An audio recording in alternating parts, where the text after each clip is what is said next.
Qui es-tu? Je m'appelle Christophe Join, j'ai 26 ans. Je suis étudiant à la faculté de droit pour devenir avocat. Pourquoi aurais-je entendu parler de toi? Eh bien, tu as peut-être entendu parler de moi au sujet de l'Autre Cantine, qui est une association que j'ai participé à fonder il y a 2 ans bientôt, qui prépare des repas pour les personnes à la rue. J'ai lu dans la presse que tu étais enfarineur. Est-ce que tu peux me raconter?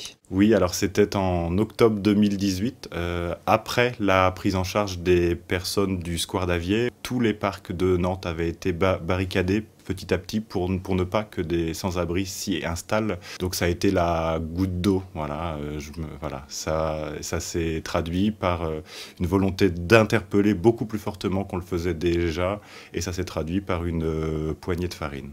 Ça a permis au moins que l'on parle de ce sujet-là, puisqu'après le Square d'Avier et la prise en charge, eh bien, tout le monde pensait à Nantes que c'était réglé, qu'il n'y avait plus personne qui dormait dehors, alors qu'il y avait toujours plusieurs dizaines de femmes, d'hommes qui dormaient dehors. Quel est ton rapport à cet acte? Où en es-tu?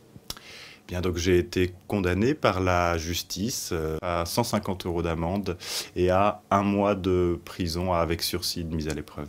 Ça implique que notamment, même si j'ai le concours d'avocat cette année, aucun barreau n'acceptera de m'inscrire, donc je ne pourrai pas travailler comme avocat pendant 5 ans. C'est ça que ça veut dire très concrètement pour moi tous les jours.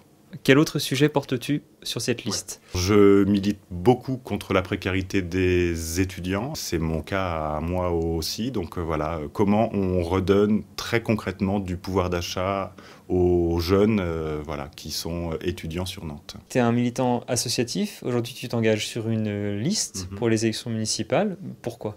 Au cours des 3 dernières années, les élus écolos et citoyens étaient les seuls qui acceptaient déjà de nous recevoir et les seuls qui ont porté des propositions en prise directe avec les militants et avec les associations. Donc c'est naturellement presque que je m'engage sur cette liste pour continuer et faire monter en puissance le combat. Pourquoi es-tu heureux à Nantes? Il y a un terreau de solidarité très très fort qui est lié aussi à l'histoire de Nantes. Et c'est vraiment une grande fierté que d'être dans ce réseau-là et dans ce mouvement de solidarité nantais tous les jours.